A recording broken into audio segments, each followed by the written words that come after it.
अच्छा, ये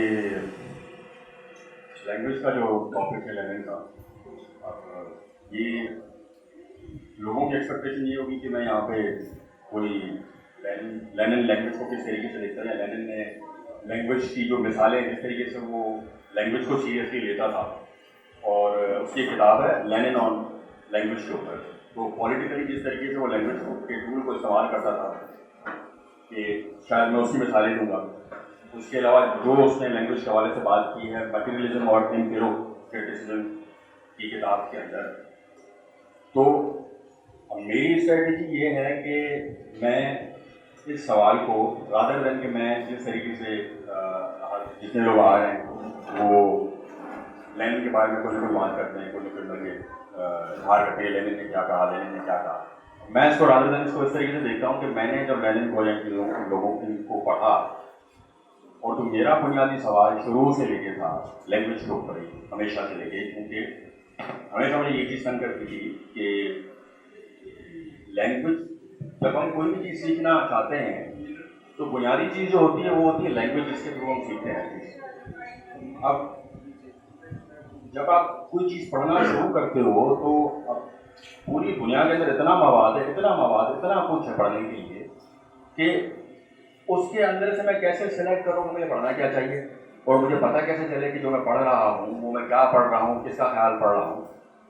कोई मेथड होना चाहिए उसके पीछे कि जिससे मुझे पता चले कि जो चीज़ मैं पढ़ रहा हूँ वो किसी और का ख्याल है, किसी और का क्या ख्याल है। मतलब मुझे कोई मेथड मेरे पास होना चाहिए चीज़ों को जानने का। उसके अलावा जब इंसानों से भी बात होती है, लोगों से बात होती है, तो लोगों को समझने का जो बुनियादी टूल होता है वो होता है लैंग्वेज। थॉट का, सोच का जो इजहार होता है वो लैंग्वेज के थ्रू होता है। लैंग्वेज एक फॉर्म होती है थॉट की, बल्कि सोच को शक्ल देने वाली जो चीज़ होती है वो लैंग्वेज होती है। If there is no language, अगर लैंग्वेज नहीं होगी तो थॉट का इजहार नहीं हो सकता और शऊर डेवलप नहीं हो सकता। तो शऊर की डेवलपमेंट के पीछे जो है ये इन दोनों अनासर जो है, प्योर थॉट और उसको शक्ल देने वाली जो चीज़ है लैंग्वेज, इनके इंटरेक्शन के नतीजे में शऊर की ग्रोथ होती है, जो कि मतलब कि एक डायलेक्टिकल प्रिंसिपल भी है कि किसी भी चीज़ की मूवमेंट को उसकी बुनियाद से दो अक्सर ऐसे ढूंढना जिनके इंटरेक्शन के नतीजे में वो चीज़ ग्रो करे, ठीक है। और इंटरेक्शन उनका कॉम्प्लीमेंट्री होना चाहिए। जरूरियात का बुनियादी असूल के वो अगर एक चीज़ को कॉम्प्लीमेंट करेगी तो वो दूसरी चीज़ भी उसको वापस कॉम्प्लीमेंट करेगी उसी हिसाब से। जैसे मैटर के अंदर होता है कि ग्रेविटी जैसे अगर मास बढ़ाती है, ग्रेविटी किसी मास को खींच के अपनी तरफ उसका मास बढ़ाती है, जब मास बढ़ता है तो ग्रेविटी भी वैसे ही बढ़ती है। तो इनका जो रिलेशनशिप है वो कॉम्प्लीमेंट्री होता है, ठीक है।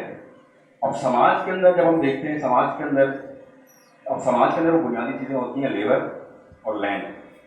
लेबर लैंड को कॉम्प्लीमेंट करती है और साथ में लैंड लेबर को कॉम्प्लीमेंट करती है। लेकिन क्लास बेस्ड सोसाइटी के अंदर जब क्लासेस बनती हैं तो ये साइकिल रुक जाता है। ये नेचुरल जो डायलेक्टिक्स जो मैटर के अंदर ही है ये चीज़ रुक जाती है।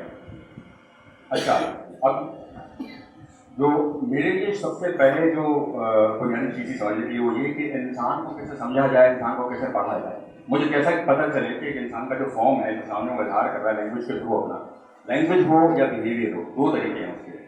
अपनी सोच का इजहार जो इंसान करता है वो लैंग्वेज के थ्रू करता है, और उसके ऑन टॉप ऑफ दैट वो बिहेवियर से, अच्छा बिहेवियर जो आपका डेवलप होता है वो लैंग्वेज के थ्रू होता है। क्योंकि जो हम वैल्यूज सीखते हैं इस माशरे में, जितनी भी कदर हम सीखते हैं कि क्या चीज़ अच्छी है क्या बुरी है, कैसे उठा जाए, कैसे बैठा जाए, कैसे बात की जाए, कैसे तकरीर की जाए, कैसे लेक्चर दिया जाए, सारी वैल्यूज हम लैंग्वेज के थ्रू सीखते हैं और हमारे रवैयों को अफेक्ट करती है। तो बेसिकली ये सारा का सारा जो होता है ये आपको इंसान के अंदर का फॉर्म बताता है।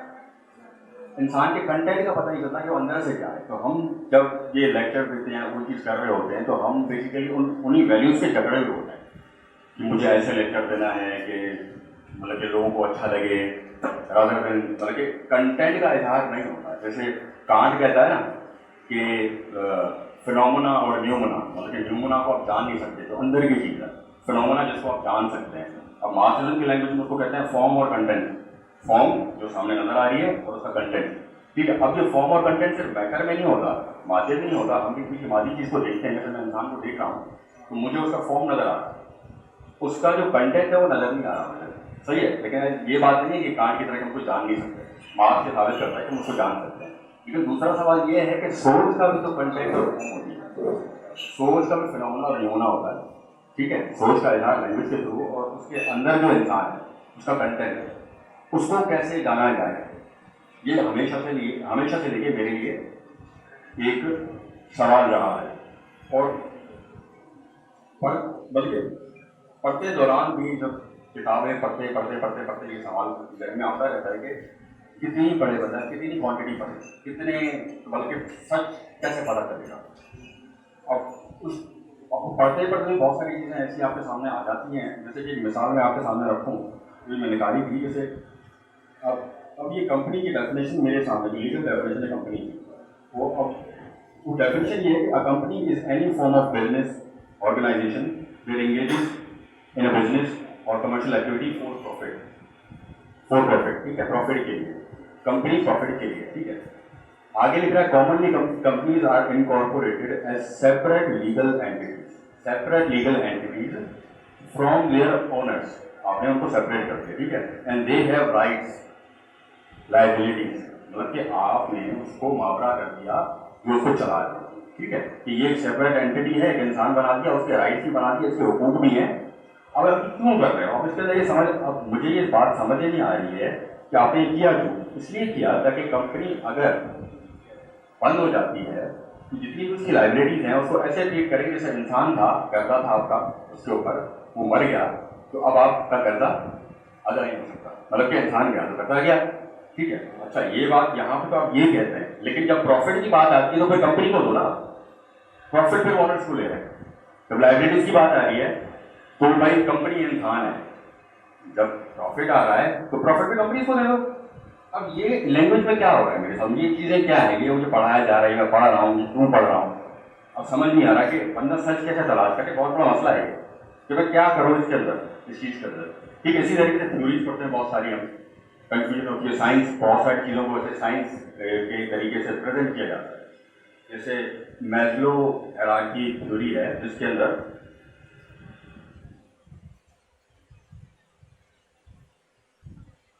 हमें बताया जाता है गरीब अमीर, ये पूरे स्टेज बना के कि बताया जाता है कि उसके अंदर गरीब क्यों है, क्योंकि उसके कुछ पर्सनैलिटी ट्रेट्स ऐसे हैं, अमीर क्यों है क्योंकि उसके कुछ पर्सनैलिटी ट्रेट्स ऐसे हैं, मतलब कि एक इंसान अगर अपनी पर्सनैलिटी चेंज कर दे तो अमीर बन जाएगा। अब ये थोड़ी मेरी समझना है कि ये ऐसा क्यों हो रहा है, मतलब कि ऐसा इस तरीके की एक्सप्लेनेशन कि आपने एक टैग लगा दिया, मतलब एक गरीब इंसान जिसके पास मजदूरी करने के अलावा है नहीं, उसका बाप भी कोयले की कान में काम करता था और उसके बेटे ने भी कोयले की कान में काम करना है, तो उसके पास है वक्त क्या है, चीज़ क्या है, कहाँ से परसेंटेज दिखाएगा, क्या करेगा, कैसे चीज करेगा, उसके पास तो वो चीज़ है ही नहीं, वही नहीं है। तो इस तरीके की दोनों चीज़ें बन रही हैं और इसके अंदर जो लैंग्वेज यूज हो रही है वो साइंटिफिक पूरी, वो बड़े इस तरीके से एक्सपेरिमेंट और सैंपल बेसिस और ये वो सारी scientific pseudo scientific language use करते हैं। अब इस चीज़ की जब उसको मैं फाइंड आउट करने निकला यार, जो चीज़ पढ़ूँ कल करें, सारी लैंग्वेज से रिलेटेड चीज़ें हो मेरे साथ।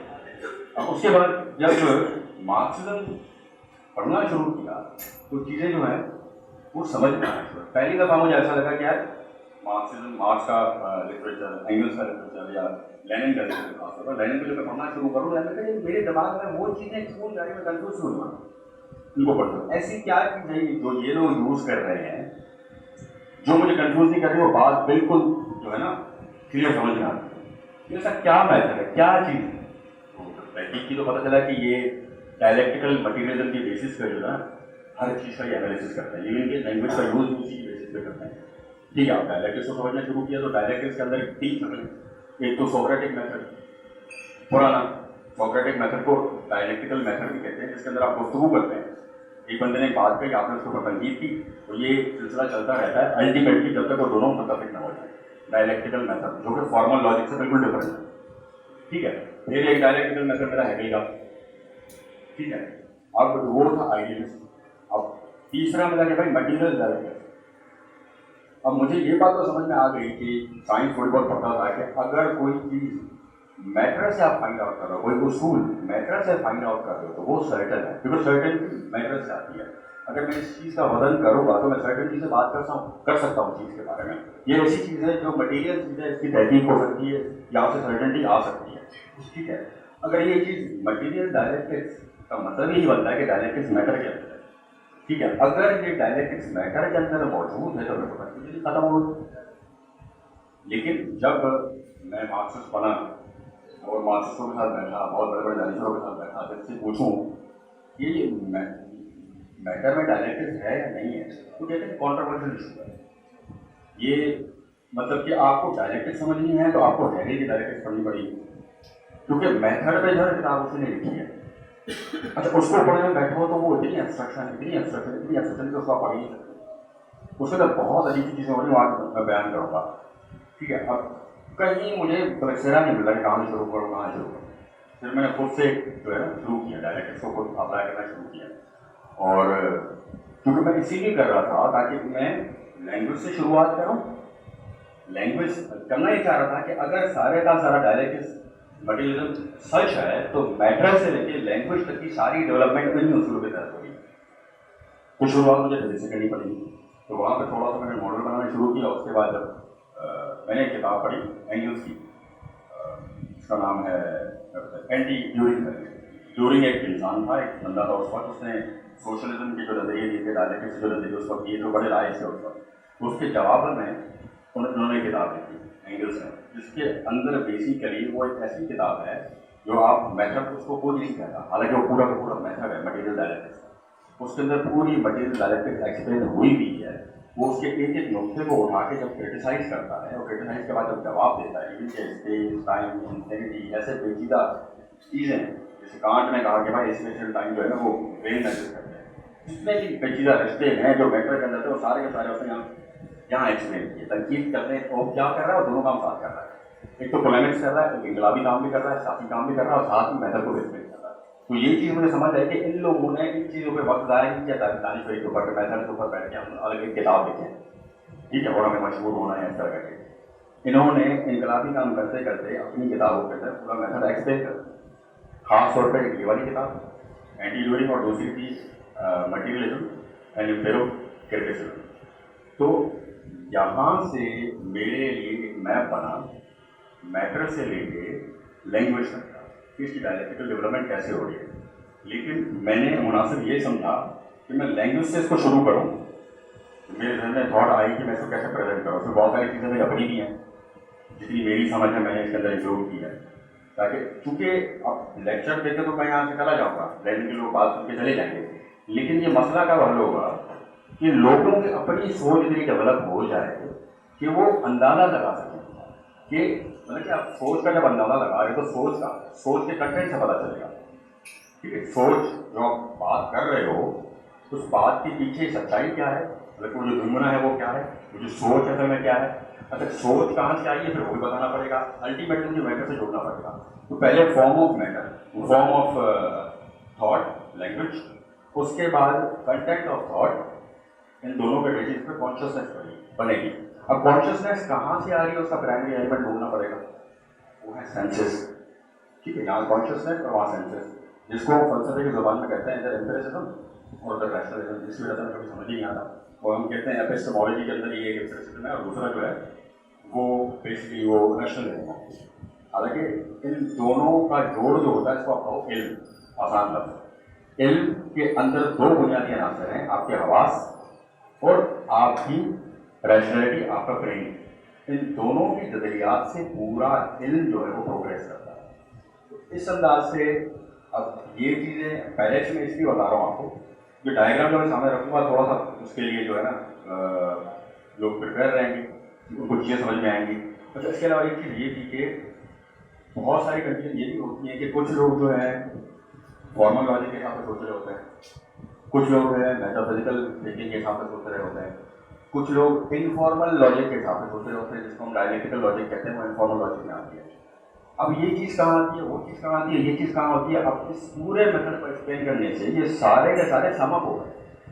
क्या चीज़ कहाँ आएगी, फॉर्मल लॉजिक कहाँ आती है, फॉर्मल लॉजिक की लिमिटेशन क्या है, डायलेक्टिकल लॉजिक की लिमिटेशन क्या है, मेटाफिजिकल लॉजिक कहाँ आती है। उसके बाद डायलेक्टिक्स क्या करता है, इन सबको सम करता है, इन सबको समअप कर रहा है अपने अंदर।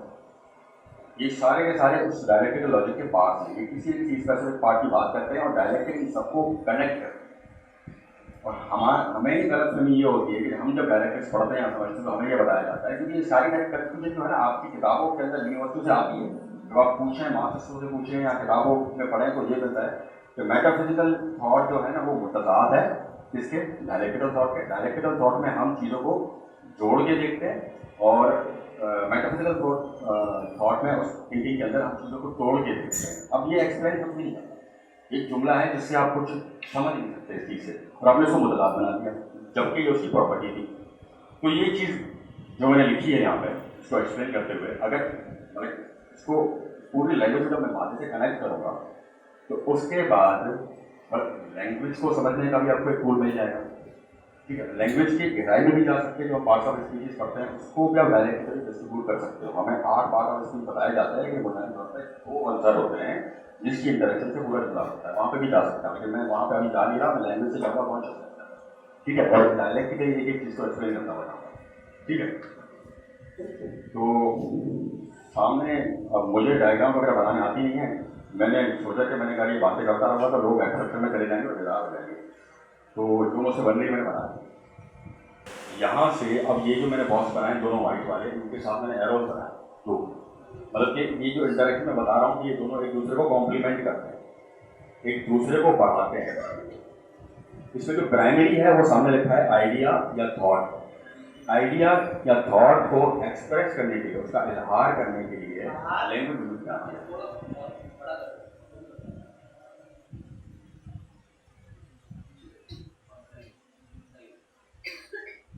अब बेसिकली कॉन्शियसनेस के 2 एलिमेंट्स हैं। कॉन्शियसनेस आपकी जो कॉन्शियसनेस के मोशन को समझने के लिए उसके जो बुनियादी 2 एलिमेंट्स हैं वो हैं आइडिया और थॉट कहो, और उसका जो डायलेक्टिकल रिलेशनशिप में लैंग्वेज उसको एक्सप्रेस करती है। अगर लैंग्वेज नहीं होगी तो थॉट बल्कि जो कॉन्शियसनेस है वो प्रोग्रेस नहीं करेगी। बल्कि किसी भी थॉट का एक्सप्रेस करने के लिए आपको सब्जेक्ट और वर्ब दोनों चीज़ें चाहिए। लैंग्वेज पूरी होगी तो आप थॉट बल्कि थॉट पूरी एक्सप्रेस होगी। और लैंग्वेज के एक्सप्रेशन से, लैंग्वेज से आपकी थॉट प्रोग्रेस होती है और थॉट से फिर वापस आपकी लैंग्वेज एक्सप्रेस होती है। मतलब कि जब सब्जेक्ट और वर्ब वजूद में आता है तो उसके बाद जो दूसरे सवाल वजूद में आते हैं कि भाई कोई वर्ब है, कोई एक्टिविटी है तो वो कहाँ हुई, कैसे हुई, कब हुई। ये स्ट्रक्चर कॉम्प्लिकेटेड होता जाता है, जुमला बढ़ता जाता है, जुमला बढ़ने के नतीजे में आपकी थॉट भी प्रोग्रेस करती जाती है। फिर आप साइंस की तरफ जाते हैं, लैंग्वेज का बहुत बड़ा किरदार है आइडियाज़ को मजीद प्रोग्रेस करने का। तो इन दोनों की जज्बाती रिश्ते में आपकी जो कॉन्शियसनेस है वो ग्रो कर रही होती है। ठीक है, अच्छा कॉन्शियसनेस कहाँ से आती है? कॉन्शियसनेस आती है सेंसेस से। ठीक है, कॉन्शियसनेस जो आती है वो सेंसेस से आती है। सेंसेस क्या होते हैं? सेंसेस आपको मटेरियल इन्फॉर्मेशन, जो मादे की इन्फॉर्मेशन है वो आपको प्रोवाइड करता है। जब आप आंखों से ऑब्जर्व कर रहे होते हैं चीज़ों को, जो इन्फॉर्मेशन आप रिसीव कर रहे होते हैं पैसिवली सारी की सारी, तो उस वक्त मतलब कि आपकी आंखें एक्टिव नहीं होती, लेकिन जब ब्रेन वो इन्फॉर्मेशन जाती है तो वो उसको एक्टिवली ऑर्गेनाइज करना शुरू कर देता है, वो उसको जनरलाइज करता है। जैसे हम कॉमन नाउन्स बनाते हैं, कोई जैसे मैं इतने सारे लोगों को जब मैं देख रहा हूँ तो आंखें मेरी स्पेसिफिक मुझे बता रही है कि ये सारी स्पेसिफिक्स हैं, और जो ब्रेन है वो उसको नाम दे रहा है लोग। जो लोग का नाम है जो मैंने जनरलाइज किया, सबको मिलाया, ये कॉन्शियसनेस ने करके दिया। ये कॉन्शियसनेस ने उसको अरेंज किया, उसको मिलाया, उसको जनरलाइज किया। तो जनरलाइजेशन होती ही कॉन्शियसनेस में। आपके सिर्फ सेंसेस होंगे ना, सिर्फ सेंसेस होंगे तो आपको चीजें डिफरेंट दिखेगी सारी की सारी। कॉन्शियसनेस जब आती है तो कॉन्शियसनेस उसको ऑर्गेनाइज करती है और लैंग्वेज के थ्रू उसको ऑर्गेनाइज करती है। इन दोनों का इंटरेक्शन मतलब कि जरियाती हिसाब से डायलेक्टिकल थिंकिंग में इन दोनों के इंटरेक्शन के नतीजे में आपकी नॉलेज प्रोग्रेस करती है, पूरी एपिस्टेमोलॉजी प्रोग्रेस करती है, जिसको फलसफे में एपिस्टेमोलॉजी कहते हैं, आम जुबान में नॉलेज कहते हैं। ठीक है, इन दोनों के इंटरेक्शन के नतीजे में। लेकिन मसला ये आता है कि हम जब साइंस को कब लिटरेचर पढ़ रहे होते हैं, कोई चीज़ पढ़ रहे होते हैं, तो यहाँ पे इंडक्शन और डिडक्शन को अलग बताया जाता है। हालांकि इंडक्शन सेंसेस में होता है। इंडक्शन आप तब करते हो किसी चीज़ को आपने ऑब्जर्व किया, ऑब्जर्व करने से आपने जनरलाइजेशन बनाई। डिडक्शन में क्या होता है? जनरलाइजेशन से आप वापस स्पेसिफिक पे जाते हो। जैसे हम डिडक्शन में हमें मिलती है मिसाल के all human are models and Socrates is a human, therefore Socrates is model. तो ये जो ऑल ह्यूमन आर मॉडल की जो जनरलाइजेशन आपने डिडक्शन में यूज की, रैशनलाइजेशन कॉन्शियसनेस वाले एलिमेंट में, ये आई कहाँ से थी? ये इंडक्शन से ही आई थी। आपने लोगों को एक्सपीरियंस किया, सबको आपने देखा कि एक एक करके वो मरता गया, तो वहाँ से सैंपल की बेसिस पे आपने जनरलाइजेशन की कि ऑल ह्यूमन आर मॉर्टल।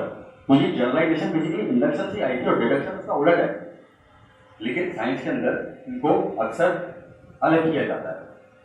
तो इन दोनों को जब हम कंबाइनली देखते हैं तब चीज़ें इन दोनों के प्रोग्रेस के नतीजे में, इन दोनों के इंटरेक्शन के नतीजे में नॉलेज प्रोग्रेस करती रहती है। ठीक है, अच्छा, उसके बाद यहाँ पे हम देखते हैं कि सेंसेस और कॉन्शियसनेस बेसिकली एक्सप्लेन कर रहे हैं नॉलेज के मोशन को। ठीक है, अब यहाँ पे बात है सेंसेस कहाँ से आते हैं, सेंसेस मैटर से आते हैं।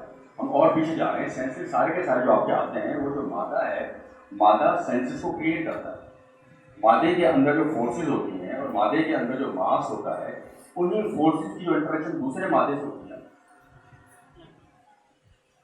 जैसे इलेक्ट्रोमैग्नेटिक एक वेव है फिजिक्स के अंदर, जब वो मादे के साथ मुसलसल टकराती रही तो वहां पे रिसेप्टर बनना शुरू हुआ। जैसे हमारा आंख का रिसेप्टर है, हमारा आंख का जो रिसेप्टर है, रिसीवर, रिसेप्टर में रिसीवर, वो क्या रिसीव कर रहा है, वो इलेक्ट्रोमैग्नेटिक वेव रिसीव कर रहा है, जिसको हम आम जुबान में लाइट कहते हैं। वो लाइट के लगते लगते फोटोन्स कहो या वो कहो, वो लगते लगते लगते वो रिसेप्टर, वो हवास वहां से क्रिएट हुआ। मैं बाकी उसके बाद में क्या सेंसेस की एक ही मिसाल देता हूँ। वहां से वो वजूद में आया, वहां से रिसेप्टर बना, वो आंख बनी, और वो आंख आज भी उसी इलेक्ट्रोमैग्नेटिक वेव और लाइट पे डिपेंड करती है। फिजिक्स में हम पढ़ते हैं कि रोशनी की वजह से हम देख सकते हैं, मतलब इलेक्ट्रोमैग्नेटिक वेव्स की वजह से हम देख सकते हैं। सही, इसका मतलब ये है कि आपके सेंसेस जो क्रिएट हुए जितने भी, वो भी मादे से आए। ठीक है, अब यहाँ पे सेंसेस और मादा जो है किस चीज़ को एक्सप्लेन करता है, ये एनिमल लाइफ को एक्सप्लेन करता है। इसके अंदर सेंसेस होंगे, जो इंस्टिंक्ट्स होंगी, जिबलतें होंगी। मतलब ये क्या होगा इसके अंदर, यहाँ पे ये जो एलिमेंट है सेंसेस वाला, यहाँ पे मैंने नीचे लिखा है कि मैटर विद सेंसेस। यहाँ पे मादा अपनी पहली शक्ल क्वालिटेटिवली अपनी शक्ल चेंज करके लाइफ में कन्वर्ट हो जाता है। मतलब एक ऐसा मैटर जो हवास की रखता हो, ये सेकंड स्टेज ऑफ मैटर। इससे पहले जो मैटर था वो प्योर मैटर था, उसके अंदर सेंसेस नहीं है। यहाँ पे ये क्वालिटेटिवली चेंज हो गया, यहाँ से डिस्क्राइब होती है। अब ये डिस्क्राइब करती है एनिमल लाइफ को। एनिमल लाइफ के अंदर मैटर और सेंसेस की इंटरेक्शन होती है आपस में, ये एनिमल लाइफ को एक्सप्लेन करता है। और यहाँ पे जो सेंसेस हैं, सेंसेस के थ्रू ही क्या होता है, सेंसेस के थ्रू ही आपकी ब्रेन की डेवलपमेंट होती है। सेंसेस के थ्रू आपका जो नर्वस सिस्टम है पूरा, जो आपका रिसेप्टर है आंख का, वो इलेक्ट्रिकल सिग्नल भेजता है ब्रेन की तरफ। ठीक है, अब जो आपकी आंख है वो ऑब्जर्व, जो भी ऑब्जर्व कर रही होती है, जो भी देख रही होती है, वो स्पेसिफिक लीड होती है, पैसिव लीड है। मैंने नीचे लिखा है कि वो पैसिव रिसीवर होती है, वो उसको अरेंज नहीं करती।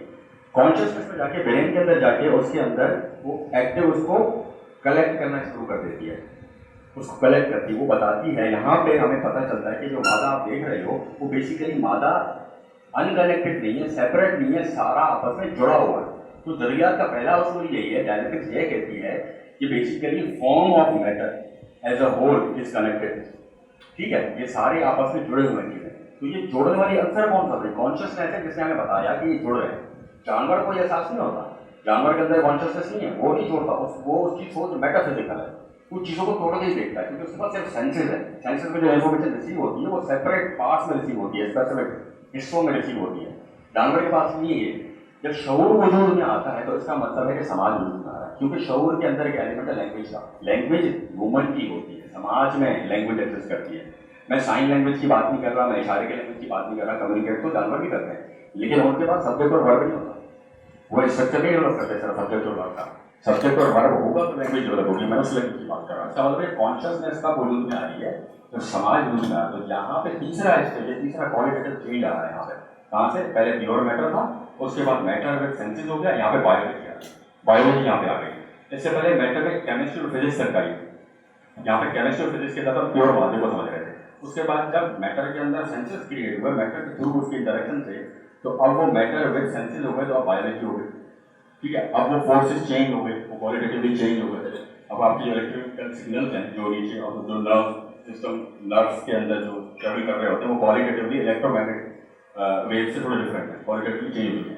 अब उसके बाद यहाँ पे आके कॉन्शियसनेस वाले एलिमेंट पे आके जहाँ ये लिखा है यहाँ पे आके matter with senses and consciousness, तो ये फिर यहाँ पे मौजूद आता है सोशल साइंसेस का। बेसिकली बताने का मकसद ये है कि केमिस्ट्री, फिजिक्स, बायोलॉजी और आपकी जितने सोशल साइंसेस है ये कनेक्ट हो रहे हैं, एक्सप्लेन हो सकते हैं। अच्छा मैं इसकी डिटेल्स नहीं जा रहा, मैटर के अंदर मैं डिटेल्स में जा सकता हूँ कि फोर्सेस की और मादे की इंटरेक्शन कैसे होती है। साबित करने की बात यह है कि मैटर में डायलेक्टिक्स है। तो जो मार्क्सिस्ट हजरात कहते हैं कि ये कॉन्ट्रोवर्शियल इशू है, ये कहना छोड़ दें, क्योंकि अगर आपको ये चीज़ें पता नहीं चलेंगी तो आप किसी को समझ नहीं सकते। अब ये तीनों जब एलिमेंट आपस में मिलते हैं तो सोसाइटी वजूद में आती है, समाज, सोशल लाइफ तब होती है। सोशल लाइफ के अंदर मैटर भी होना चाहिए, सोशल लाइफ के अंदर सेंसेस भी होने चाहिए, और सोशल लाइफ के अंदर जो है वो आपकी कॉन्शियसनेस भी होनी चाहिए, तब जाके सोशल लाइफ वजूद में आएगी। ये तीसरी स्टेज है क्वालिटेटिव चेंज यहाँ पे, ठीक है। अब यहाँ पे समझने की चीज़ ये है, एक तो अब हमें पता चल गया कि ये सारी की सारी चीज़ें आपस में कनेक्टेड है। सेंसेस जो है वो मैटर पे डिपेंड करता है, मतलब कि सेंसेस जो है वो प्रॉपर्टी ऑफ मैटर है। मतलब जैसे हम कहें, ग्रामर में हम कहते हैं कि किस्म की सिफत होती है, जैसे सेब का लाल होना, लाल उसकी सिफ्त है, उसका एडजेक्टिव है, ठीक है। तो यहाँ पे हम कहेंगे कि सेंसेस होना मैटर में ये इसकी सिफ्त है, ठीक है। और जब आप आगे जाएंगे तो हम कहेंगे कॉन्शियसनेस होना और सेंसेस होना साथ में मैटर के अंदर होना, ये उसकी सिफ्त है। लेकिन होता कि डायलेक्टिक्स ने हमें बताया कि उसकी सिफ्त है, लेकिन हमें कैसे फलसफे के अंदर पढ़ाया जाता है, हमें मटीरियलिज्म और आइडियलिज्म के अपोजिट कर दिए जाते हैं। और आपने आइडिया को, जो आइडिया था, आइडिया कॉन्शियसनेस में था ना, आपने आइडियलिज्म को, ये आइडिया जनरेट करने की कैपेसिटी किसने दी आपको? मादे ने दी। मादे ने हवास दी, हवास के जरिए आपको आइडिया जनरेट की कैपेसिटी आपके पास आई है। ये मादे ने आपको ये सिर्फ दी है, सही है।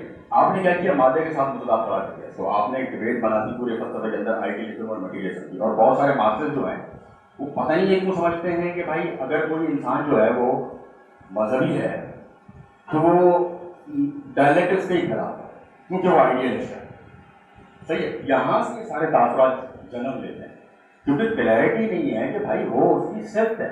ये ऐसी चीज़ है कि कोई सेब है, मीठा सेब अगर मैं कहूँ तो मीठा का लफ्ज़ क्या है? एडजेक्टिव है। और सेब क्या है? इस्म है उसका। तो मिठास जो है उसकी सिर्फ हुई ना। इसी तरीके से जो कॉन्शियसनेस है ये मैटर की सिर्फ है, ऐसा मैटर जिसके अंदर कॉन्शियसनेस होगी। अब ये आपने क्या किया कि अगर मैं इसको आम जुबान में सेब की मिसाल दूँ आपको, सेब में से मैं मिठास निकाल दूँ और सामने रख दूँ, सही है, और मैं आपको कहूँ कि भाई या तो मिठास या तो सेब, तो एक चीज़ एग्जिस्ट कर सकती है, या तो सेब एग्जिस्ट कर सकता है या तो मिठास एग्जिस्ट कर सकती है। ये किया आपने यहाँ पर, ये उसकी सिर्फ कॉन्शियसनेस के अंदर ये प्रॉपर्टी है कि वो मादे से मावरा भी चीज़ें सोच सकता है, वो गैर मादे तस्वर भी कायम कर सकता है, वो मजहब बना सकता है, वो इन मटीरियल चीज़ों के बारे में भी सोच सकता है। ये एबिलिटी मैटर नहीं उसको दी है। तो बेसिकली ये एबिलिटी उसके अंदर जो आई है ना, उसका वजह ये है, उसकी बुनियाद ये है क्योंकि सेंसेस जो काम नहीं कर रहे थे वो ये कॉन्शियसनेस कर रही है। कैसे? सेंसेस आपको चीज़ें अलग करके बता रहे थे, कॉन्शियसनेस ने क्या किया, चीज़ों को जोड़ा कि भाई ये सारे एक ही हैं। लफ्ज़ों के थ्रू, सबसे पहले लफ्ज़ों के थ्रू उसने स्टार्ट किया कि ये जो सारे हैं इनको लोग बोले। लड़का जो लफ्ज़ है वो क्या, कलेक्शन ऑफ जो मर्द हज़रात हैं, या लड़का जो लफ्ज़ है ये कॉमन नाउन है, ये क्या करता है, ये बेसिकली कलेक्ट कर रहा है, अरेंज कर रहा है, ठीक है।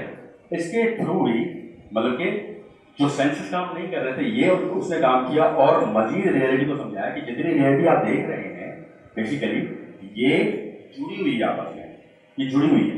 तो साथ में जो कान का सवाल था कि भाई जो फिनोमेना होता है और जो न्यूमना होता है मैटर का, न्यूमना को आप जान नहीं सकते, बेसिकली जो फॉर्म है मैटर की जो आप सामने बैठे हुए हैं, और जो अंदर की चीज़ है उसको आप जान नहीं सकते। तो डायलेक्टिक्स ने ये बताया कि जब सेंसेस और कॉन्शियसनेस आपस में मुसलसल इंटरेक्ट करते रहेंगे तो अगली सीढ़ी जो होगी, पहले तो कॉन्शियसनेस उसको मादे की फॉर्म को अरेंज करेगी, उसके बाद वो मादे के अंदर कंटेंट में कैसे जाएगी। फिजिक्स के अंदर क्या होता है कि यहाँ पे एम्पिरिसिज्म लिखा हुआ है ना, यहाँ पे सेंसेस के अंदर, तो यहाँ पे क्या होता है कि जब आप किसी चीज़ का एक्सपेरिमेंट करते हैं तो एक्सपेरिमेंटेशन से आपको एम्पेरिकल लॉज मिलते हैं, ठीक है।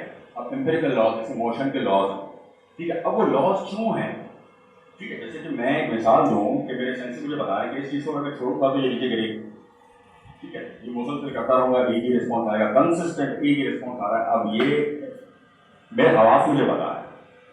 अब भाई ये ऐसा क्यों हो रहा है? जब ये सवाल पैदा होता है तो फिर सोच का काम आता है, कॉन्शियसनेस का। वहां से फिर आती है ग्रेविटी की थ्योरी। एक मॉडल बनते हैं जो ग्रेविटी को एक्सप्लेन करते हैं। न्यूटन ने कॉन्शियसनेस की मदद से मादे के फॉर्म के अंदर जो कंटेंट था वहां पहुंच गया कि बेसिकली हम जो चिपके हुए हैं, जो नीचे जा रही जमीन की तरफ, वो इसलिए जा रही क्योंकि उसमें ग्रेविटी है। और उसने कहा कि हो सकता है जो चांद ट्रेवल कर रहा है हमारे इर्द गिर्द, वो भी इसी ग्रेविटी की वजह से कर रहा है। अब क्या हुआ कि वो जो कांट की थ्योरी थी कि आप फिनोमेना में जा नहीं सकते, तो बेसिकली आप जा रहे हो, कैसे जा रहे हो? सेंसेस और कॉन्शियसनेस की दोनों की इंटरेक्शन से डायलैक्टिक्स जब बन रही है। जब कॉन्शियसनेस अकेला काम कर रहा था तो तब तक वो आपके मादे के फॉर्म को जोड़ रहा था, लेकिन जब इसने इंटरेक्ट करना शुरू किया, एक जरिया से रिश्ता बना सेंसेस का और कॉन्शियसनेस का, ये मादे के कंटेंट में जाना शुरू हो गया इस तरह से वहां से। तो यहाँ अब ये जो सेंसेस से इंफॉर्मेशन आती है, ये मेटाफिजिकल होती है, इसको आप चेंज नहीं कर सकते। मतलब कि जो इन्फॉर्मेशन आपके सेंसेस के थ्रू होगी वो मेटाफिजिकल थिंकिंग होगी, वो डायलेक्टिकल थिंकिंग का पार्ट है, उसको वो भी चाहिए। वो कॉन्शियसनेस उसके साथ मिलाएगा तो वो मुकम्मल होगा। फॉर्मल लॉजिक जो आती है, ये आती है आपके पास लैंग्वेज के अंदर। जो लैंग्वेज का एलिमेंट है, लैंग्वेज जो होती है वो फॉर्म होती है आइडिया की। तो फॉर्मल लॉजिक डील करती है। जब हम फॉर्मल लॉजिक को कभी पढ़ेंगे या गूगल पे या कहीं पे चैटजीपीटी में लिखेंगे फॉर्मल लॉजिक क्या है, तो वो आपको खुद बताएगा कि भाई हमारी जो स्टडी है वो सिर्फ आइडिया की फॉर्म की हद तक है, लैंग्वेज के स्ट्रक्चर के, सेंटेंस के स्ट्रक्चर तक हम बात करते हैं। इससे पीछे कंटेंट क्या है हमारा सच्चाई से कोई ताल्लुक नहीं है। हम सिर्फ ये बता सकते हैं कि ये स्ट्रक्चर वैलिड है। जैसे कि अगर आप कहें कि ए और बी कोई चीज़ है, कोई भी चीज़ है, वो बराबर है, तो ए और बी बराबर है, और फिर बी और सी भी बराबर है, तो आप कंक्लूजन ये निकालेंगे इसका मतलब है कि तीनों बराबर है। ठीक है, अब वो ये नहीं कहता कि भाई ए क्या है, मेरा कंसर्न नहीं है। वो कहता है जो फॉर्म आपने दिए ए और बी बराबर है, फिर आपने कहा बी और सी बराबर है, मतलब तीनों बराबर है। अब ए क्या है मुझे नहीं जानना।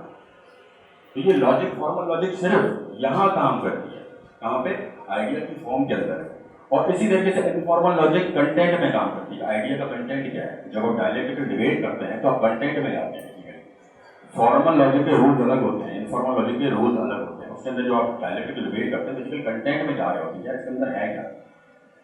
फॉर्मल लॉजिक से आप बेसिकली आपने जो थिंकिंग स्टार्ट की और फॉर्मल लॉजिक से की है, यहाँ से आप अगले स्टेज में गए इनफॉर्मल लॉजिक, डायलेक्टिकल थिंकिंग, जो प्लेटो ने भी इस्तेमाल की, सॉक्रेटिक मेथड जिसको कहते हैं। वहाँ से उसके बाद जो है आप आए यहाँ पे मेटाफिजिकल थिंकिंग में, सेंसेस के जरिए। ठीक है, कॉन्शियसनेस और ये इंटरेस्ट आपस में मिला तो कंप्लीट इसको करती है डायलेक्टिकल थिंकिंग। डायलेक्टिकल थिंकिंग सबको अपने अंदर समाती है, ये सब उसके पार्ट्स हैं इसका सदस्य। तो जैसे आइडियलिज्म और मटेरियलिज्म एक दूसरे के मुतजाद नहीं है। आइडियलिज्म आइडिया सिर्फ होती है मैटर की, ठीक है, और वो आइडिया कुछ भी सोच सकता है। शर्त ये होनी चाहिए, शर्त क्या होनी चाहिए? शर्त ये होनी चाहिए कि जब सोसाइटी तबकात में बढ़ती है, क्लास बेस्ड सोसाइटी यहाँ पे लिखा हुआ है, तो उसमें क्या होता है, ये क्लास बेस्ड सोसाइटी में आप जितना भी मादा देखते हैं, सोशल मादा, जितना भी आप सोसाइटी देखते हैं, इसके अंदर क्या होता है, क्लास बेस्ड सोसाइटी बढ़ने के साथ ही क्या होता है कि जो मीन्स ऑफ प्रोडक्शन जो मालिक होते हैं वो अपनी कॉन्शियसनेस को मटीरियलाइज करते हैं, और वो मटीरियलाइजेशन आपको सोसाइटी में नजर आएगी। ऊंच नीच, अमीर गरीब, डिफेंस और मच्छर कॉलोनी, इस तरह फर्स्ट वर्ल्ड कंट्रीज और थर्ड वर्ल्ड कंट्रीज, ये इजहार है, ये उनका मादी इजहार है उसकी कॉन्शियसनेस का, जो मीन जो प्रोडक्शन को ऑन करते हैं। वो जिस तरीके से सोचते हैं दुनिया के बारे में, वो अपने आप को अलग समझते हैं और बाकी लोगों को जिनको एक्सप्लोर करते हैं तो अलग समझते हैं, तो उसका मादी इजहार करते हैं। ठीक है, जब वो मादी इजहार कर सकते हैं, मादे पे कंट्रोल कर सकते हैं, तो लैंग्वेज पर कंट्रोल नहीं होगा, कॉन्शियसनेस पर कंट्रोल नहीं होगा। कॉन्शियसनेस पे उनका कंट्रोल है तालीम इदारों के अंदर। जब वो मैटर पे कंट्रोल कर रहे हैं तो हर चीज़ कंट्रोल कर रहे हैं, आपकी किताबें, आपकी हर चीज़ के अंदर कोई भी चीज़ हम जब पढ़ें तो सिर्फ डायलेक्टिकल थिंकिंग हमें बता सकती है कि भाई आप जो चीज़ पढ़ रहे हैं वो काम की है या नहीं है। वरना तो इस तरह मार्क्सिज्म की 50 ने जो है एक शक्लें बना के रखी हुई है, मार्क्सिज्म की भी 50 शक्लें। अब कैसे, अब मार्क्सिज्म में भी पूछते तो वहाँ पर मसला, वेस्टर्न मार्क्सिज्म, स्ट्रक्चरल मार्क्सिज्म, इतने मार्क्सिज्म है कि बंदा बोले जाए किधर, कोई माओइस्ट है तो कोई कुछ है तो कोई कुछ। अब ये मसला हल कैसे होगा? बात ये है, पता कैसे चले, कोई मेथड तो हो। जब तक आप ये बात करते रहेंगे कि भाई मैटर में डायलेक्टिक्स है ही नहीं, तो तब तक आपको साइंस कैसे मिलेगी डायलेक्टिक्स की? आप हेगल की तरफ जाते रहोगे तो हेगल से तो आप डायलेक्टिक्स को समझ ही नहीं सकते, क्योंकि हेगल कहता है कि भाई हैगल जो आका और गुलाम की मिसाल देता है, इसके बीच में डायलेक्टिक्स है, डायलेक्टिक्स के बीच में हो ही नहीं सकती। इसके इन दोनों के बीच में कोई ऐसी इंटरेक्शन है जिससे मोशन आए। डायलेक्टिक्स वो चीज है, वो इंटरेक्शन होती है जो मोशन को बयान करे। मोशन तो लेबर का लैंड के साथ होता है, मतलब जो मोशन जो होता है सोसाइटी में, जो चीज ग्रो कर रही है, जो पैदावार हो रही है, उससे सोसाइटी चलती है। अगर पैदावार नहीं होगी तो सोसाइटी कैसे चलेगी, सोसाइटी कैसे मूव करेगी? तो इंटरेक्शन किसका है? लैंड और लेबर का इंटरेक्शन है, ये आका और गुलाम का इंटरेक्शन नहीं है। वो आपको कह रहा है कि भाई इनके इंटरेक्शन से ना वो चेंज हो रही है, इनके ख्यालात के इंटरेक्शन से बेसिकली नहीं। बेसिकली लैंड होती है तो प्रोडक्शन होती है, प्रोडक्शन होती है तो समाज चलता है। तो लैंड बुनियादी अंसर है प्राइमरी, और उसमें लेबर लगती है। जब इन दोनों का इंटरेक्शन होता है तब जाके समाज की मूवमेंट होती है। अब यहाँ पे मसला ये कि यहाँ पे डायलेक्टिक्स है ना, जैसे क्लास में बढ़ती है सोसाइटी, तो यहाँ पे जो है ना, जो डायलेक्टिक्स का उसूल है कि एक आंसर दूसरे को कॉम्प्लीमेंट करेगा और दूसरा फिर पहले को कॉम्प्लीमेंट करेगा, एक दूसरे को कॉम्प्लीमेंट करेंगे। जैसे मिसाल मैंने ग्रेविटी की दी थी, ग्रेविटी अगर मास को जोड़ के देगा आपको, मास को बढ़ाता जाएगा, तो मास के बढ़ने से ग्रेविटी भी पूरी बढ़ती जाएगी उतने ही मिकदार में, सेम प्रोपोर्शन। अब यहाँ पे होता क्या है, ये निजाम क्लास या सोसाइटी में टूट जाता है, ये डायलेक्टिक्स टूट जाती है। लेबर प्रोडक्शन के लिए, लेबर तो लैंड में पूरी प्रोडक्शन कर रहा होता है, लेबर तो इंटरेक्ट कर रहा है लैंड से, लैंड के साथ प्रोडक्शन करके दे रहा है, ठीक है। ये जो फोर्स है लेबर की वो प्रोडक्शन कर रही है, लेकिन जब डिस्ट्रीब्यूशन का वक्त आता है तो इसको नहीं मिलता। जो नेचर के अंदर जो उसूल होता है डायलेक्टिक्स, वो क्या होता है कि जो रिलेशनशिप होता है वो इक्वल होता है, ये एक दूसरे को इक्वली कॉम्प्लीमेंट करते हैं। ये नेचर का जो बुनियादी डायलेक्टिक्स का उसूल है वो यहाँ पे आके टूट जाता है। लेबर की इंटरेक्शन लैंड के साथ हो रही है, प्रोडक्शन हो रही है, लेकिन डिस्ट्रीब्यूशन के बाद उसको नहीं मिलता, वो कॉम्प्लीमेंट नहीं हो रहा होता। इससे वो जो है जिंदगी से बेगाना हो जाता है, एलियनेशन आती है, वो लैंड से अपने आप को जोड़ भी नहीं सकता, क्योंकि लैंड पे अब उसका कब्जा है ही नहीं। बेसिकली लैंड पे ही कब्जा करके उसको लेबर को एक्सप्लॉइट किया कि लैंड हमारे पास होगी, क्योंकि लैंड बुनियादी अंतर का लैंड होगी तो उसके ऊपर लेबर लगेगी, ठीक है। लैंड पहले है, इंसान बाद में आएंगे, जमीन पहले से मौजूद थी। तो बेसिक यहाँ पे लैंड है, तो हमने बेसिक चीज़ में कब्जा किया। अगर बेसिक चीज़ में कब्जा करोगे तो प्रोडक्शन पे कब्जा हो जाएगा, मतलब डिस्ट्रीब्यूशन हमें मिलेगी, उस पर कब्जा कर लिया। तो ये जदरियात जो थी, जो डायलेक्टिकल नेचुरल डायलेक्टिक्स थी, वो यहाँ पे टूट गई। तो यहाँ से इन्होंने सिर्फ पूरी सोसाइटी को चेंज नहीं किया। सोसाइटी में जो तबकाती अंतर आना शुरू हुआ, सोसाइटी के अंदर जो सोसाइटी हिस्सों में बटी, जो पर नजर आप जमातें खोलते तो हमें चीज़ें जो बिखरी हुई मिलती हैं, ठीक है, हम इसको रियलिटी मान लेते हैं। इसी को मार्क्स कहता है कि भाई ये जो पूरी की पूरी हिस्ट्री है क्लास वाली, ये तबकाती तजाद है। इसी वजह से वो कहता है कि ये जो इंटरेक्शन क्रिएट, ये जो पूरी की पूरी आप एक्सप्रेशन देख रहे हैं सोसाइटी का, ये ऊंच नीच जो देख रहे हैं, जब से सोसाइटी तबकों में बटी है, तब से लेके जो मीन्स ऑफ प्रोडक्शन में जो मालिक जो कंट्रोल करता है, वो ही बेसिकली अपने शऊर को लागू कर रहा है सोसाइटी के ऊपर, क्योंकि वो अपने आप को अलग दिखता है और उसको अलग दिखता है, तो अपने शऊर को मटीरियलाइज करके सोसाइटी को दो हिस्सों में बांट देता है। तो ये जितनी बार हिस्ट्री पढ़ रहे हैं ना, ये ऊंच नीच, ये तबकाती, वो मतलब ये तबकाती तजाद है दोनों के बीच में। ये आप जो भी हिस्ट्री देखते हैं बेसिकली, ये आप उसकी देख रहे हैं जो मीन्स ऑफ प्रोडक्शन को ऑन करता है। और इसीलिए जितने भी फलसफे हैं वो भी इन्हों के लिखे गए, इन्होंने ही जस्टिफाई किया हर चीज़ को। इन्होंने लैंड पे कब्जा करने के बाद इन्होंने लैंग्वेज के थ्रू विरासत पे कब्जा किया, ऐसे ऐसे ख्याल दिए आपको उन्होंने, ठीक है। इन्होंने ही मजहब का गलत इस्तेमाल किया। मजहब का ख्याल रखना कोई बुरी बात नहीं है, ठीक है। अगर आप इंसान अपने सुकून के लिए, जाती सुकून के लिए, इंसान अगर नमाज पढ़ना चाहता है, कुछ भी करता है, सबके अपने शौक है, कोई रक्स करता है, कोई कुछ करता है अपने जाती सुकून के लिए, लेकिन अगर आप उसको लैंड को कंट्रोल करने के लिए अगर इस्तेमाल करोगे उसी मजहब को, क्योंकि आइडिया की कैपेसिटी है कि वो इममटीरियल चीज़ों के बारे में सोच सकता है, लेकिन अगर इममटीरियल ख्यालात को आप इसीलिए इस्तेमाल करोगे, ये जस्टिफाई करोगे कि भाई मादे से मावरा कोई चीज़ है, आइडियलिज्म बना दिया आपने, वो कोई आइडिया है, वो मादे से मावरा है, ठीक है, मुझे उसने नुमाइंदा बना के यहाँ पे भेजा है ताकि मैं आप लोगों के ऊपर हुकूमत कर सकूँ। बादशाह ने यही किया। जब आपने इस ख्याल को एक्सप्लॉयटेशन के लिए इस्तेमाल किया तब तो गलत है, लेकिन अगर आप जो ख्याल है इसको एक्सप्लॉयटेशन के लिए इस्तेमाल नहीं करते तो गलत नहीं है। कि आज ये लोग ये समझते हैं कि भाई आइडियलिज्म जो है वो उसके मुतदाद है, वो उसकी सिर्फ है, आइडिया सोचेगा, वो इममटीरियल चीज़ें भी सोचेगा। मसला इस चीज़ से नहीं है, मजहब से मसला नहीं है। जब मजहब इममटीरियल चीज़ को एक ख्याल एक बना के उसको मटीरियलाइज कर रहे हो, उससे मसला है। मटीरियलाइज नहीं करो इसको अपने सुकून के लिए इस्तेमाल, मटीरियलाइज करोगे तो हमारे पास डायलेक्टिक्स तो है, हमारे पास जदरियात के कानून हैं जो मैटर पे काम करते हैं, मैटर हम संभाल लेंगे, ज़मीन का मामला हम संभाल लेंगे, ठीक है। जमीन का एक ही उसूल होगा, वही नेचर के ऊपर जो है, जैसे फोर्सेस और सब्सटेंस का आपस में रिलेशनशिप है, मास बढ़ता है तो फोर्स बढ़ती है, ग्रेविटी बढ़ती है, इसी तरीके से जो लेबर लैंड पे लगेगी उससे जो प्रोडक्शन होगी उसी लेबर को एक दूसरे को भी कॉम्प्लीमेंट करेंगे। इस उसूल को आप नहीं छेड़ सकते, ये हमें बुनियाद बनाना है। इसके अलावा मजहब का कोई कॉन्ट्रडिक्शन नहीं है इसके साथ। आप अपने जाति सुकून के लिए रख सकते हैं, कुछ भी कर सकते हैं, इंसान अपनी जाति सुकून के लिए कोई भी तस्वीर कायम कर सकता है, कुछ भी कर सकता है। ठीक है भाई, अगर वो कभी कभार मैं भी वैसे सोच लेता हूँ, अगर मैं नहीं भी मानता तो मैं सोचता हूँ यार बुरा क्या है ये मानने में, यदि सब कुछ नहीं होगा तो मैं किसी ऐसी जिंदगी में होऊंगा जहाँ पे मैं दोबारा जन्म लूंगा, ये सोच में मेरा क्या करता है, मैं इसको जल्दी पे कब्जा तो नहीं करना। तो इस सोच से आपको नुकसान क्या पहुंच रहा है? कोई नुकसान नहीं पहुंच रहा, मतलब आपको कोई नुकसान नहीं पहुंचा रहा, किसी की नमाज आपको कोई नुकसान नहीं पहुंचा रही, न तस्वीर आपको नुकसान पहुंचा रही है। ये तो आपको मटेरियलाइज करते हो इस मजहब को, जब इसको माध्यम पे कंट्रोल करने के लिए इस्तेमाल करते हो तब मसला आता है। अब ये चीजें जिन लोगों को समझ आई मजहबी लोगों को, वो कम्युनिस्ट बन गए, वो कम्युनिस्ट बन गए। उन्होंने जैसे हजरत मोहानी का एक मैं उस दिन पोस्ट पढ़ा था, उसने कहा कि एक अच्छा मुसलमान होने के लिए कम्युनिस्ट होना लाजमी है, अच्छा कम्युनिस्ट होने के लिए मुसलमान होना लाजमी नहीं है, लेकिन उसने कहा अच्छा मुसलमान होने के लिए कम्युनिस्ट होना लाजमी है। लॉजिक क्या है कि भाई मजहब की सारी जो जंग है वो तो जितने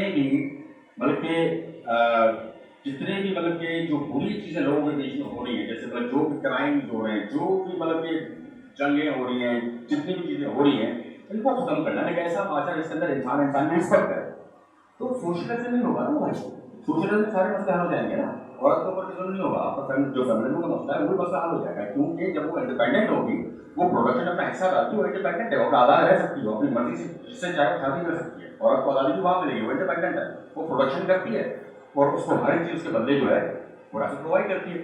ठीक है, इस जितने भी मसले हैं क्राइम करने की जरूरत नहीं है। और दूसरे ये जितने मसले हैं कि भाई हम हमारे अंदर शौक है कि भाई किसी ने आईफोन रखना है, किसी ने ये रखना है, हम एलीट को भर्ती करते हैं, ठीक है, हमारे जहनों में पता नहीं क्या है, तो ये बेसिकली सोसाइटी तबका में बढ़ी हुई है, तभी तो आपको मेरी सारी मुनाफिकत आ रही है।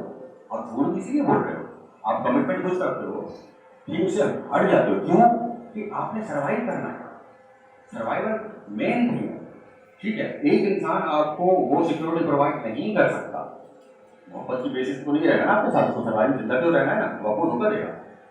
ठीक है, तो ये चीज जितनी भी बुराई है माशरे की वो तो सोशलिज्म में हल हो रही है। तो इस लॉजिक से कह रहा है कि भाई ये एक ही सिस्टम है जिसके अंदर जब आप ये तजाद खत्म करेंगे लैंड और लेबर का, ठीक है, ये एलिमेंट खत्म कर देंगे, इसके अंदर लैंड लेबर कॉम्प्लीमेंट नहीं होगी, इसको नेचर के साथ वापस लिया, तब ये सारे माशरे के मसले हल हो जाएंगे। मजहब की जितनी तंगी मतलब जितने भी मसले हैं मजहब जो हल करना चाहता है सारे के सारे सोशलिज्म में हल हो जाएंगे। ठीक है, तो एक अच्छा जो मुसलमान है उसका कम्युनिस्ट होना लाजमी है।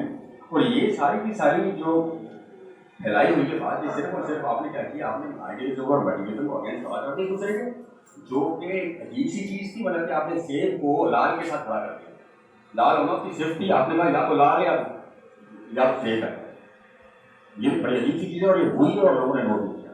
क्यों नोट नहीं किया? क्योंकि भाई हम आपसे कह रहे होते हैं कि भाई बेटा करना डायरेक्ट सी तुम नहीं कहोगे तो हेडिंग तो कुछ भी नहीं देगा आपको, वहाँ से आइडियाज है, यहाँ से आपको पता चलेगा, सारी चीज़ें आपको यहाँ से पता चलेगी यार ये तो बीमारी हुई हमारे साथ। दूसरा मेटाफिजिकल थिंकिंग जो है वो डायरेक्टिकल थिंकिंग की उलट है, वो भी उसका आंसर है, वो भी उसकी सिर्फ है, इसको क्या होता है वहाँ कर दिया, सिर्फ सेंसेस हो गए, सेंसेस से तो आपको चीज़ें जो है अलग अलग नजर आएंगी ना, ये तो सेंसेस आपको चीज़ें अलग करके देता है, कॉन्शियसनेस बनाती है ना, वो कनेक्शन बनाता है कॉन्शियसनेस।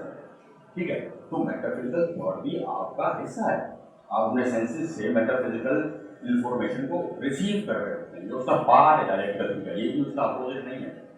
तो इस तरीके से जितनी भी चीज़ें, बहुत सारी चीज़ें, एम्पिरिसिज्म, रैशनलिज्म, आपने चीज़ों को बांट दिया, फॉल्स डायकोटमी कायम कर दी, और इसकी वजह से मसला क्या होता है कि जब हम लेनिन को, एंगल्स को, मसला ये कि इस तरीके का लिटरेचर पढ़ने से होता है क्या कि हम यूनिवर्सिटी में जाते हैं यही चीज़ें पढ़ते हैं उल्टा सीधा, सही है, आइडियलिज्म, मटेरियलिज्म, ठीक है, और वहाँ पर मेटाफिजिकल और डायलेक्टिकल उल्टा हो, इस तरीके की चीज़ें आपकी सोच को डिस्ट्रीब्यूट कर देती है, आप कभी डायलेक्टिकल बन ही नहीं सकते, आप चीज़ों को कॉम्प्लेक्सिटी में देखते हैं, उलट देख रहे होते हैं, इधर है इधर है इधर है इधर, इस तरीके से देख रहे होते हैं आप चीज़ों को, चीज़ें आपको अलग अलग लग रही होती है, मेटाफिजिकल लगी आपको, भले आपने आपको मार्क्स बोले लेकिन आपको मेटाफिजिकल लग रही होती है। होता है क्या क्या तो लेनिन को पढ़ने बैठते हो उसको भी काटते थे, अब लेनिन जो बात कर रहा था आपने उसके अंदर भी अपनी मेटाफिजिकल थॉट डाल के उसको अलग कर दिया।